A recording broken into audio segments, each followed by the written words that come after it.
Hatchbacks come, hatchbacks go. Metros, Fiestas and a million other average hatches doing the school and supermarket run.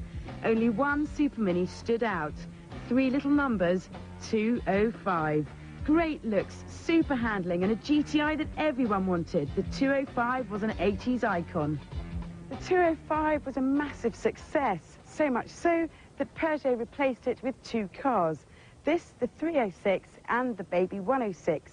Both sort of look similar to the 205 and both have fantastic chassis, but when you add 306 to 106, it doesn't quite add up to 205. So Peugeot has launched a direct replacement for the 80s legend, and they've called it, guess what?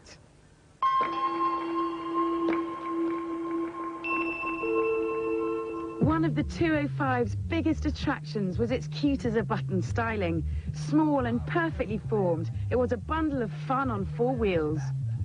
But here, the 206 has a few problems. From the side, it looks like a Rover 200, except for this pointless line from the wheel arch to the door. And around the front, the number plate just seems to be in the wrong position. Having said that, though, the nose itself looks great. The headlights are classy and sleek, and the bonnet air scoops make the car look, well, sort of saucy.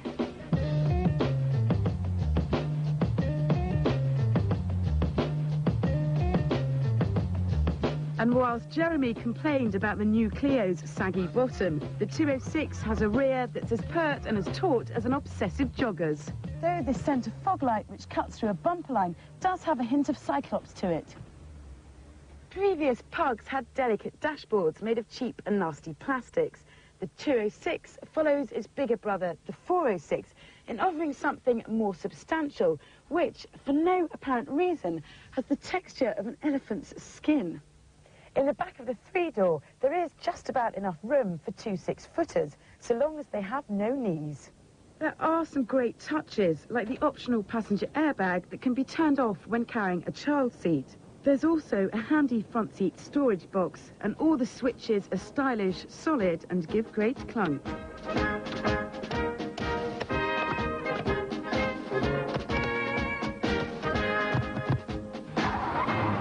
This 1.4 knocks out 75 brake horsepower, but the 0 to 60 time of 13.2 seconds is hardly class leading, and to achieve anything like that time needs lots of revs, which means lots of noise too. There will also be 1.1 and 1.6 litre petrol engines and a 1.9 litre diesel, but all are derived from existing Peugeot units, which are beginning to feel their age. Fortunately, since the 205, Peugeots have been good fun to drive, no matter what's under the bonnet, and the 206 is no exception. When the road gets twisty, the family traits shine through. It's in the genes. This 1.4 LX will be the best-selling model, the bread and butter of the range. However, thanks to the fiendish French chassis engineers, they've added a dollop of jam on top. The handling is superb. Through every bend, this car's well-weighted steering always keeps you in tune with what's happening at the front end. If you like your car to feel like a flighty young thing, then the Pug will suit you, sir. However, if you prefer your set of wheels to be a bit more sure-footed, then rivals such as the Renault Clio would fit the bill perfectly. Add a fairly supple ride to the mix, and you realise the 206 has a pretty good setup, but the lively feeling you got from the 205 just isn't there. This car needs something meatier, more substantial under your foot. One reward for less than sparkling performance is decent economy, around 42 miles to the gallon. And a mid-level 206 will undercut its clunky old Corsa equivalent by over £1,000. However, a similar spec Clio's only £50 more and has anti-lock brakes as standard. The £10,245 Pug comes with electric windows, remote locking and power steering.